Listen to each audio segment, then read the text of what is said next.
अस्सलाम वालेकुम my YouTube family. I hope आप सब खैरियत से होंगे and welcome to my YouTube channel. जैसे कि आप जानते हैं कि हमने सेकंड ईयर की जो है कंप्यूटर साइंस की बुक स्टार्ट की हुई है। आज का जो हमारा लेक्चर है वो है 12.7 प्रोग्राम पर। ठीक है, हमने चैप्टर नंबर 12 पर आ चुके हैं। अगर आपने फर्स्ट वाले चैप्टर्स नहीं देखे तो आपसे यही रिक्वेस्ट है कि यहाँ से चैप्टर नंबर 12 पर आने से पहले आप चैप्टर नंबर 8, 9, 10, 11 जो है वो मस्ट देख लें, क्योंकि ये जितनी भी बाकी की चीज़ें हैं जो मैं यहाँ पर एक्सप्लेन नहीं कर रही होती वो ऑलरेडी पहले एक्सप्लेन कर चुकी हूँ, उन्हें बहुत ही डिटेल में पहले मैं बता चुकी हूँ। अगर आप वहाँ से स्टार्टिंग से मेरे लेक्चर स्टार्ट करेंगे तो यकीन करें यहाँ पर आते आते आप जो है वो आपको आधी से ज्यादा जो है वो सी लैंग्वेज आ चुकी होगी। ठीक है, अब यहाँ पर देखने कुछ चीजें जो है हमारी बार बार रिपीट हो रही होती हैं, तो वो मैं हर वीडियो में बार बार रिपीट नहीं करूंगी। इस तरह वीडियो जो है वो लॉन्ग जो लंबी हो जाती है, जिससे आप लोग कहते हैं कि छोटी वीडियो में आपको एक्सप्लेन किया जाए, और 2-3 मिनट्स में भी एक्सप्लेन नहीं किया जा सकता, क्योंकि मुझे प्रोग्राम की पूरी लॉजिक आपको समझानी होती है। तो अगर आपको वीडियोस लंबी लगती है तो आप स्पीड तेज करके भी जो है वो मेरी वीडियोस देख सकते हैं। ठीक है, इससे आपका टाइम भी जो है वो कम लगेगा और आपको लोगों को भी समझ आ जाएगी। और वो बच्चे जो बहुत स्लो में समझना चाहते हैं तो वो मेरी नॉर्मल जो है स्पीड में वीडियो सुन सकते हैं, देख सकते हैं और मेरे लेक्चर्स जो है वो समझ सकते हैं।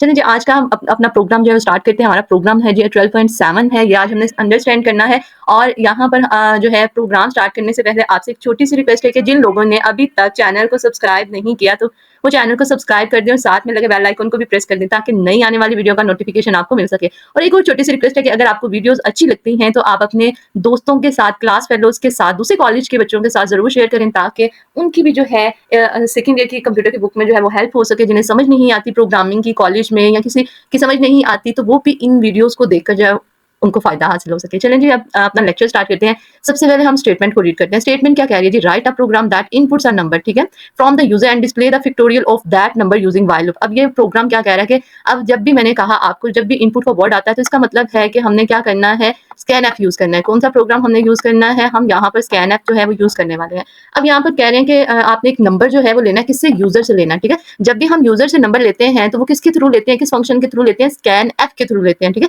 जब भी इनपुट का वर्ड आता है, मैंने आपको हमेशा कहा कि स्कैन एफ का मतलब है इसमें स्कैन एफ जो है वो यूज होने वाला है। उसके बाद क्या कह रहे हैं? Display the factorial of that number using while loop. ठीक है, कह रहे हैं जो यूजर नंबर एंटर करेगा ना, जो भी वो नंबर एंटर करता है, वो 4 करता है, 5 करता है, 6 करता है, उस नंबर का आपने क्या देना है जी? आपने उस नंबर का फाइंड आउट करना है फैक्टोरियल। ठीक है, अब फैक्टोरियल क्या है जी? ये भी बता देती हूँ। फैक्टोरियल आपने उस नंबर का फाइंड करना है, किसको यूज करते हुए? उन्होंने यहाँ पर बता दिया है, व्हाइल लूप को यूज करते हुए आपने फैक्टोरियल फाइंड करना है। मैंने बोला था कि अगर आपको यहाँ पर using while loop, using for loops, using do while loop नहीं लिखा हुआ नजर आता तो आप इस प्रोग्राम को किसी भी तरीके से कर सकते हैं। आपको फॉर लूप इजी लगता है, आप फॉर लूप से कर लें।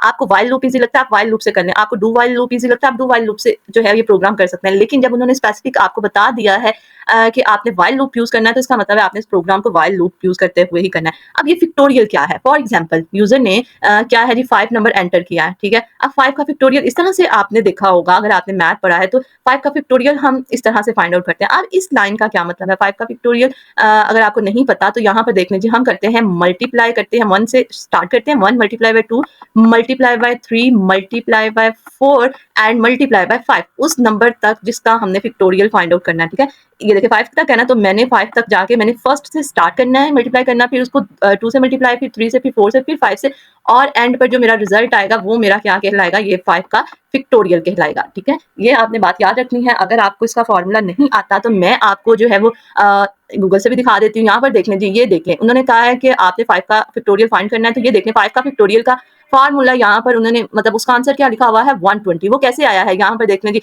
1 को मल्टीप्लाई किया 2 के साथ, 2 के साथ, फिर 3 के साथ मल्टीप्लाई, फिर 3 का जो भी आंसर, 3 तक जो भी आंसर आता है उसको मल्टीप्लाई किया किसके साथ? 4 के साथ, 4 को मल्टीप्लाई किया 5 के साथ, और एंड पर हमारे पास क्या आ गया? 120 आ गया। अगर इसका जनरल फार्मूला हम देखें तो जनरल फार्मूला हमारे पास ये है। ठीक है, ये क्या है जी? हमने किसी भी नंबर n का जो है वो फैक्टोरियल फाइंड करना है। अब n जो है वो कोई भी नंबर हो सकता है, वो 6 है, 7 है, 9 है, 11 है, 12 है, 13 है, मतलब कोई भी 100 है। आपने क्या करना है? इसका फैक्टोरियल फाइंड आउट करना है। तो ये जनरल फार्मूला है क्या जी? आपने क्या करना है? 1 से उसको स्टार्ट करना है, मल्टीप्लाई करना है 2 के साथ, फिर 3, फिर 4, फिर 5, 6, 7, 8, और आपने उस नंबर n नंबर तक जाना है। और n माइनस 1 क्या लिखा हुआ है? ये n माइनस 1 का मतलब है, जैसे ये 5 का फैक्टोरियल ना, 5 का फैक्टोरियल का जो है वो जनरल फार्मूला क्या बनेगा? ऐसे, ये जो है ना, इसका फार्मूला कैसे बनेगा? 1 मल्टीप्लाई बाय 2, ठीक है, मल्टीप्लाई बाय 3, ठीक है, उसके बाद क्या है जी? मल्टीप्लाई बाय, इस तरह से लिखा हुआ है। ठीक है, अब मल्टीप्लाई बाय ये क्या है? n माइनस 1, और फिर क्या है? Multiply by 5। अब ये n-1 क्या है, ये 4 का बता रहे हैं कि आपने जब भी फैक्टोरियल फाइंड करना है तो आपने कहाँ तक करना है, उस नंबर तक, और उस नंबर से पहले जो भी मतलब जहाँ तक भी आपका वो नंबर चलता है वहां तक आपने इसको मल्टीप्लाई करते जाना है। ये बात समझ आ रही है? n-1 यानी ये 4 है। अगर आपको 100 का कहते हैं फैक्टोरियल फाइंड करना है तो आपने सीधा 1 multiply by 2 multiply by 3 multiply by 4 multiply by 5 और मल्टीप्लाई बाय 6 7 8 इस तरह से करते करते जाके आपने क्या करना था, 99 मल्टीप्लाई बाय 100, ठीक है, मल्टीप्लाई बाय 100, और यहाँ से क्या, ये सारे आपके आते जाने थे, ठीक है। इतनी बात समझ में आ गई। फैक्टोरियल जो है वो हम इस तरह से फाइंड आउट करते हैं। अब यहाँ पर देख लें, अब हम अपना करते हैं प्रोग्राम स्टार्ट। ये हमें समझ आ गई कि हमने यूजर से वैल्यू लेनी है, ठीक है। यूजर जो भी वैल्यू एंटर करेगा उसका फैक्टोरियल फाइंड आउट करना है, किस लूप के साथ, व्हाइल लूप के साथ आपने फैक्टोरियल का जो है वो फाइंड आउट करना है फैक्टोरियल। अब यहाँ पर देख लें, यहाँ पर हमने ये प्री प्रोसेसर डायरेक्टरीज इंक्लूड किए, हमने मेन फंक्शन जो है वो स्टार्ट किया, ये हमें पता है, ठीक है। अब ये कैसे काम करते हैं ये ऑलरेडी पहली वीडियोस में बता चुकी हूँ, आप वहां से देख सकते हैं। अब यहाँ पर देख लें, यहाँ पर ऊपर अगर देखें तो यहाँ पर पता चल रहा है कि हमने एक यूजर से नंबर लेना है, ठीक है। उस वेरिएबल, इस नंबर को किसी ना किसी वेरिएबल में स्टोर करेंगे, देन ही हम उसको यूज कर सकते हैं ना। फॉर एग्जांपल नंबर के लिए मैं ना एक वेरिएबल n बना लेती हूँ, ठीक है। वेरिएबल मैंने n लिया है एक, मुझे यहाँ पर पता चल गया कि एक वेरिएबल जो है वो मेरा मस्ट यूज होने वाला है, ठीक है। यहाँ पर मैंने नीचे आई तो मैंने क्या किया है जी, मैंने इंट क्या लिख दिया, n। अब ये c और f क्या है, ये जो है ये हमें फार्मूले से पता चलेगा।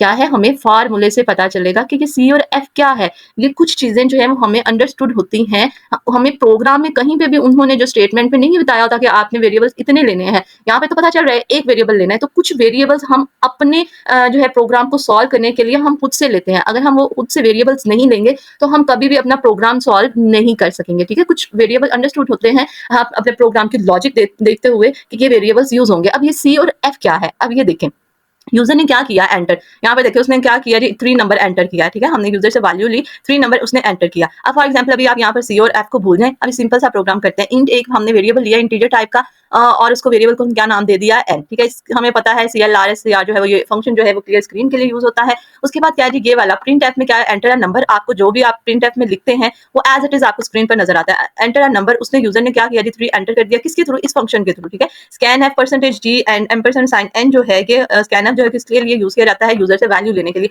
अब ये प्रिंट एफ स्कैन एफ किस तरह से काम करते हैं ये भी ऑलरेडी मैं पिछले लेक्चर्स में आपको समझा चुकी हूँ, आप वहां से अच्छे से समझ सकते हैं, ठीक है। उसके बाद हमारा जो मेन काम आता है ना वो यहाँ से व्हाइल लूप का है, ठीक है। हमने व्हाइल लूप को ही समझना है। अब यहाँ पर देख लीजिए व्हाइल लूप है। अब की व्हाइल लूप का हमें पता है कंडीशन, मतलब हम व्हाइल लूप को का सिंटेक्स क्या कैसे लिखते हैं। सबसे पहले हम कीवर्ड लिखते हैं व्हाइल का, और ब्रैकेट के अंदर हम कंडीशन लगाते हैं, ठीक है। अब ये कंडीशन किस तरह से लगाते हैं, मैंने आपको लास्ट लेक्चर्स में भी बताया था कि ये कंडीशन किस तरह से लग रही होती है। अब यहाँ पर देख लें जी, मैंने यहाँ पर जो है वो 3 का फैक्टोरियल फाइंड आउट करना है। अब 3 का फैक्टोरियल कैसे होगा, ये है ना 3 का फैक्टोरियल, तो इसका कैसे होगा, मैंने वही 1 मल्टीप्लाई बाय 2 मल्टीप्लाई बाय 3, ये क्या होगा, ये होगा 3 का फैक्टोरियल। अब हमें पता चल गया नंबर 3 का फैक्टोरियल लेना है, तो ये हमने स्टार्ट कैसे करना है, मतलब ये 1 कैसे लेंगे, 2 कैसे आएगा, 3 कैसे आएगा, ये तो हमें नहीं पता। तो अब यहाँ पर देख लें, हमने जो ये सी एक वेरिएबल यूज किया है ना, सी को हम काउंटर बोल सकते हैं कि ये काउंटर वेरिएबल हमने यूज किया है यहाँ पर किसके लिए, ये इंक्रीमेंट के पहले वो 1 करेगा, फिर वो 2 को लेके आएगा, फिर 3 को लेके आएगा, इंक्रीमेंट करता जाएगा। अब यहाँ पर देख लें, मैंने सी को एक काउंटर वेरिएबल यूज किया है जो क्या करता जाएगा, इसका इंक्रीमेंट जो है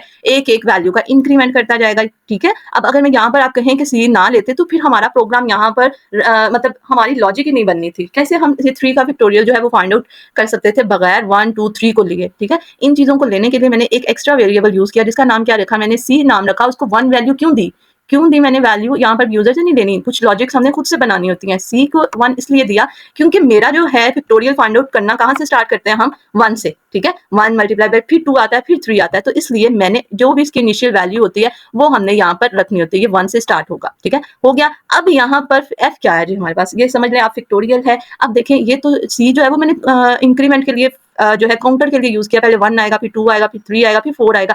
लेकिन जब मैं 1 और 2 को मल्टीप्लाई करूंगी तो वो मैंने उसको किस में रखना है, ठीक है, उसको किसी ना किसी वेरिएबल में तो स्टोर करवाना है ना। तो वो कौन सा वेरिएबल होगा, वो यही वाला, मतलब जो है एफ का काम कर रहा है वो वाला वेरिएबल जो है एफ हम इसलिए यूज करते हैं कि हम इसका जो भी आंसर है वो उसको स्टोर करवा सकें। अगर आप कहेंगे इसको सी में स्टोर करवा देते हैं, अगर 1 मल्टीप्लाई बाय 2 है, पहले इसकी वैल्यू 1 थी तो 2 हो जाती है, ठीक है। फिर देखिए सी की वैल्यू में अगर 2 मैं रख देती हूँ, फिर 2 को मल्टीप्लाई हमने किससे करना है, 3 के साथ। 3 मल्टीप्लाई बाय 2 क्या हुआ, 3 अब कहाँ से आएगा, ठीक है। अब क्या है, सी में तो 2 पड़ा हुआ है, तो अब मैंने ये 3 कहाँ से लेना है, तो इस वजह से हमने जो सी है उसको काउंटर वेरिएबल यूज करना है। पहले वो 1 लेकर आएगा, फिर इंक्रीमेंट करेगा 1 का, 2 आएगा, फिर 3 का इंक्रीमेंट करेगा, मतलब +1 करेगा 3 आ जाएगा, फिर +1 करेगा 4 आ जाएगा। इस तरह से हम इसका फैक्टोरियल फाइंड आउट कर सकते हैं। और एफ जो है उसमें हम क्या करेंगे, इनको मल्टीप्लाई करवाते जाएंगे और इस एफ वाले वेरिएबल में रखवाते जाएंगे। अब यहाँ पर 1 क्यों लिखा, 1 अगर मैं यहाँ पर 0 लिखूं तो 0 को किसी भी वैल्यू के साथ मैं मल्टीप्लाई करूंगी तो आंसर हमेशा मेरा 0 आएगा। ठीक है, तो यहाँ पर इसलिए हमने 1 रखा कि हमारा हम जिस भी किसी वैल्यू के साथ उसको मल्टीप्लाई करते हैं तो वो आंसर क्या आएगा, 1 आएगा। ये अभी नीचे आकर लॉजिक जो है वो मैं आपको क्लियर कर देती हूँ। ठीक है, अब यहाँ पर देखना जी हमारा व्हाइल लूप स्टार्ट हुआ। अब ये कंडीशन कैसे लिखी गई, n वो नंबर है जिसका हमने फैक्टोरियल फाइंड आउट करना है। ठीक है, यहाँ पर देख लें आपने राइट साइड पर, ये आपका राइट है ना, कंडीशन की ये जो राइट साइड पर है हम वो वाली वैल्यू लिखते हैं जहां तक हमारा लूप ने चलना होता है। ठीक है, यहाँ पर वो वैल्यू लिखी जाती है लास्ट वाली वैल्यू जहां तक हमारे प्रोग्राम ने चलना होता है। अब ये देखिए उसने एंटर किया 3 का फैक्टोरियल, यानी 3 तक हमारी वैल्यू जो है वो चलनी है, तो मैंने यहाँ पर इसलिए n लिख दिया है। n जो भी यूजर से हमें नहीं पता कि यूजर ने 3 एंटर किया है, 4 किया है, 5 किया है, यहाँ पर n में जो भी स्टोर है, पीछे मेमोरी में जो भी स्टोर है, जो भी उसने एंटर किया है, ये वैल्यू वहां तक चलेगी। अब यहाँ पर c इसलिए लिखा क्योंकि यहाँ पर हमने c को क्या करते रहना है, इंक्रीमेंट करते रहना है, c की वैल्यू को चेक करते रहना है। जब तक c की वैल्यू n के इक्वल नहीं हो जाती तब तक हमने क्या करना है, इस लूप को चलाते रहना है। अब c में क्या, पहले 1 है, फिर 2 आएगा, फिर 3 को चेक करेगा, फिर 4 को, फिर 5 को। अब यहाँ पर 3 है ना, तो यहाँ पर 3 तक पहुंचते हुए देखेगा n की वैल्यू 3 है, तो वो क्या कर देगा, उसको अगर इक्वल आ जाती है तो उस प्रोग्राम को रोक देगा। ठीक है, ये बात समझ में आ गई। ये काउंटर सी जो है वो हम 1 2 3 के लिए यूज कर रहे हैं। अब हम नीचे आ जाते हैं, लूप की बॉडी में आए, व्हाइल लूप की। अब यहाँ पर देखने जी, अब हमने यहाँ पर क्या काम किया है, f is equal to f static c, यानी f को मल्टीप्लाई किया है c के साथ। अब ये देख लें, अब हमारे पास ये किस तरह से वैल्यू आएगी, किस तरह से आंसर आता है। सबसे पहले f में क्या पड़ा हुआ है,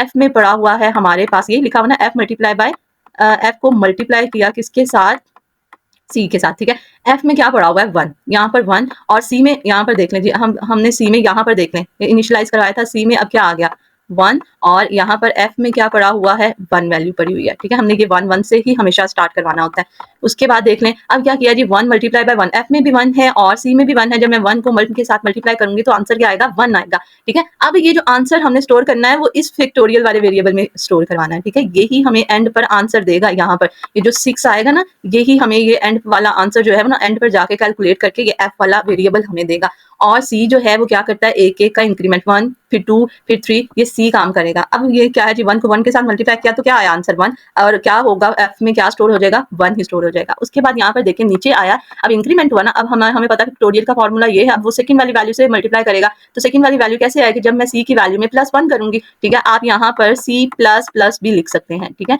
जो भी आप लिखना चाहते हैं वो लिख सकते हैं। अब सी +1 लिखा तो जी क्या है, सी में जो भी वैल्यू इसमें 1 का इजाफा कर दो, 1 ऐड किया तो क्या हो गया, 2 हो गया। अब सी में क्या पड़ा हुआ है, 2 पड़ा हुआ है। ठीक है, उसमें अब वैल्यू चेंज होती जाएगी, कह रहे सी की जो भी वैल्यू थी उसमें 1 ऐड करो, 2 हो गया, 2 किस में रखवा दो, अब सी में। अब यहाँ पर मेमोरी में अब सी वाली वैल्यू में क्या पड़ा हुआ है, यहाँ पर अब सी की जगह क्या हो जाएगा, सी की 1 की जगह क्या हो जाएगा, 2 हो जाएगा। ठीक है, वो यहाँ पर क्या लिख देंगे, हम यहाँ पर लिख देंगे 2 लिख देंगे। उसके बाद अब यहाँ पर देखने, मैंने कहा ये हमारा व्हाइल लूप तब तक चलता है जब तक हमारी कंडीशन ट्रू रहती है। यहाँ से उसने क्या किया, दोबारा से व्हाइल लूप में आ गया। वो कंडीशन तब ये ब्रैकेट इसकी व्हाइल लूप की बॉडी से बाहर जाएगा जब मेरी कंडीशन फॉल हो जाएगी, गलत हो जाएगी, फॉल्स होगी, तब ये कंडीशन हमारी जो है वो व्हाइल लूप की बॉडी से बाहर जाएगी। अभी कंडीशन ट्रू हुई, अब यहाँ क्या हुआ, 2 आ गया, सी में 2 पड़ा हुआ है, एन में 3 पड़ा हुआ है, तो 3 जो है 2 जो है वो हमारा लेस देन और इक्वल टू है 3 से, मतलब 2 जो है वो हमारा छोटा है, 3 से छोटा है और बराबर है 3 के, यानी वो बराबर तो नहीं है लेकिन 3 से जो है वो छोटा है 2। ठीक है, हमारी कंडीशन हुई ट्रू हुई, तो नीचे आया, उसने क्या किया जी, एफ में क्या पड़ा हुआ है, 1 पड़ा हुआ है। ठीक है, यहाँ पर देख लें, अब एफ में क्या पड़ा हुआ है, देख लें एफ में, ये देख लें एफ में क्या है, 1 पड़ा हुआ है। ठीक है, अब उसने क्या किया, 1 मल्टीप्लाई बाय क्या करना है जी, सी में क्या पड़ा हुआ है, सी में देख लें, सी में पड़ा हुआ है 2, तो उसने क्या किया, 1 मल्टीप्लाई बाय 2 किया, तो हमारे पास आंसर क्या आया, 2 आ गया। अब ये 2 किसमें स्टोर करेगा, इस वाले एफ वाले ही वेरिएबल में। अब वो यहाँ पे 2 लिखा हुआ था, अब यहाँ पे उसको क्या करेगा, उसको रेज करके क्या लिख देगा, 2 जो है वो लिख देगा। ठीक है, बात होगी क्लियर इतनी। उसके बाद फिर नेक्स्ट लाइन में आएगा, उसने देखा C is equal to C plus 1 है। अच्छा जी, सी की जो भी वैल्यू थी, अब सी में 2 था, अब सी प्लस 2 प्लस 1 हुआ, तो क्या आ गई हमारी वैल्यू, सी में आ गई 3 हो गया। 3 हो गया, जैसे ही 3 हुआ उसने दोबारा वो कंडीशन पर गया, 3 जो है अब यहाँ पर मेरा 3 है, 3 लेस देन और इज इक्वल टू है एन के, जी बिल्कुल लेस तो नहीं है लेकिन इक्वल तो है ना। तो अब यहाँ पर क्या हुआ जी, कंडीशन हुई हमारी ट्रू, जैसे कंडीशन ट्रू हुई नीचे आया। अब उसने क्या किया, एफ में क्या पड़ा हुआ है, एफ में देख ले 2 है, उसने क्या किया, 2 को मल्टीप्लाई किया किसके साथ, अब सी में क्या पड़ा हुआ है, यहाँ सी लिखा हुआ ना, सी में है जी 3 के साथ उसने मल्टीप्लाई करवाया, आंसर क्या आया, 3 मल्टीप्लाई बाय 2, 2 मल्टीप्लाई बाय 3 कितना होता है, 6 होता है। अब उसने ये एफ वाले वेरिएबल में क्या रख दिया, 6 रख दिया। ठीक है, देख ले जो आंसर उसको मल्टीप्लाई करके आता है वो हम किस में स्टोर करवा रहे हैं, एफ में। अगर हम ये एफ वाला वेरिएबल ना लेते तो हमारा ये प्रोग्राम नहीं था होना, हमने इतनी वैल्यूज कहाँ पर स्टोर करवानी थी, इसलिए जो है वो हमने f का जो है वो एक वेरिएबल लिया, उसको 1 से इनिशियलाइज करवाया। अगर मैं यहाँ पर 0 से करवाती तो यहाँ पर 0 आता तो 2 को मल्टीप्लाई करती 1 के साथ तो 0, फिर जी 0 को फिर मैं 3 के साथ मल्टीप्लाई करती तो फिर 0, तो इस वजह से हमारा आंसर 0 0 आता है। इसलिए हमने ये अंडरस्टूड सी बात है कि हमने यहाँ पर जो f वाले वेरिएबल में उसको किससे इनिशियलाइज करवाना है, 1 से ही इनिशियलाइज करवाना है। ठीक है, अब यहाँ पर देख लें जी 3 आ गया, उसके बाद क्या है जी 6 आ गया, फैक्टोरियल में क्या पड़ा हुआ है 6 पड़ा हुआ है, फिर c is equal to c plus 1 क्या हो गया, अब c की वैल्यू में क्या हो गया जी 4 हो गया, c अब c की वैल्यू हो गई यहाँ पर 4 हुई तो वहां ऊपर गया while लूप के पास गया तो c में पड़ा हुआ है 4 less than is equal to n की वैल्यू में 3 है, नो, ये तो होगी गलत कंडीशन। जैसे ही आपको पता है कंडीशन गलत होती है, हमारी कहाँ पर आ जाता है, बॉडी से while लूप की जहां पे ब्रैकेट बॉडी क्लोज होती है ना, उसकी नेक्स्ट वाली स्टेटमेंट को वो आकर अब रीड करना शुरू करता है। अब यहाँ पर देखने, यहाँ पे तो छोटा सा नंबर का उन्होंने फैक्टोरियल लिया है। फॉर एग्जांपल मैं यहाँ पर क्या करती हूँ 100 का फैक्टोरियल लेती हूँ, फिर भी यही प्रोग्राम रहेगा। ठीक है, अब n की जगह क्या आ जाएगा 100 आ जाएगा, यहाँ पर n की जगह क्या आ जाएगा 100 आ जाएगा, और ये 100 टाइम्स जो है ये लूप चलेगा। ठीक है, पहले 1 फिर 2 फिर 3 फिर 4 c की वैल्यू होगी, फिर 5 फिर 6 के साथ उसको मल्टीप्लाई करेगा, जो भी f में आता जाएगा आंसर। अगर आप यहाँ पर 500 करना चाहते हैं, 500 का फैक्टोरियल फाइंड आउट करना चाहते हैं, फिर भी प्रोग्राम की यही लॉजिक रहेगी, बस ये होगा कि n की वैल्यू में हमने क्या पुट करवाया, यूजर ने क्या एंटर किया 500 एंटर किया, तो ये जो है वो क्या होता जाएगा 500 टाइम तक जो है ये लूप चलता रहेगा और आपको एट द एंड आंसर दे देगा। ठीक है, आप ये इस तरह से नहीं होता कि अगर 3 के लिए फैक्टोरियल फाइंड आउट करना है तो उसका ये फार्मूला होगा या इसकी ये लॉजिक बनती होगी, अगर हमने 100 का फैक्टोरियल फाइंड करना है तो उसके लिए कोई और लॉजिक बनेगी, नो, उसके लिए भी यही लॉजिक बनेगी, क्योंकि वैल्यू तो यूजर ने एंटर करनी है, यूजर कोई भी वैल्यू एंटर कर सकता है, 100 कर सकता है, 200 300 500 कुछ भी वो एंटर कर सकता है। ठीक है, जब तक कंडीशन हमारी ट्रू रहती है हमारे पास जो है वो लूप चलता रहता है, जैसे ही कंडीशन हमारी फॉल्स हुई वो लूप की बॉडी से बाहर आता है, बाहर जो भी स्टेटमेंट होती है उसको आके रीड करता है। अब यहाँ पर प्रिंटफ की स्टेटमेंट है उसने लिखी है, उन्होंने क्या लिखा है, factorial of percentage D is percentage D. अब ये परसेंटेज डी किसका है, ये फर्स्ट वाला परसेंटेज डी तो ये एन का है। ठीक है, जो हमारे पास इंटीजर वैल्यू थी। ठीक है, और ये एफ जो है वो भी किसका है, इस वाले परसेंटेज डी का। अगर आप यहाँ पर परसेंटेज डी नहीं लिखेंगे आपको वो एरर दे देगा, आपको कभी भी यहाँ पर वैल्यू शो नहीं करवाएगा। ये इसका सिंटेक्स है, हमने फॉर्मेट स्पेसिफायर जो है वो मस्ट लिखना होता है। अब देखने जो उन्होंने बताया जी परसेंट फैक्टोरियल ऑफ, यहाँ पर फैक्टोरियल ऑफ 3 का जो फैक्टोरियल है वो क्या है जी 6। अब एफ में देखना, एफ में हमारा सारा टोटल जो है वो मल्टीप्लाई करके जो है वो पड़ा हुआ है, इसलिए यहाँ पर हमने क्या किया है एफ को प्रिंट करवाया है, और एन वो वैल्यू है जो यूजर ने एंटर करवाई थी। अब हम देखना चाहते हैं यूजर ने क्या एंटर करवाया था जी, यूजर ने जो है वो 3 एंटर करवाया था, और 3 का फैक्टोरियल क्या होता है 6 होता है। ये था जी आज का हमारा प्रोग्राम, जिसमें मैंने आपको बताया किस तरह से आप किसी भी नंबर का फैक्टोरियल जो है वो फाइंड आउट कर सकते हैं, उसका जनरल फार्मूला जो है वो भी मैंने आपको बताया है।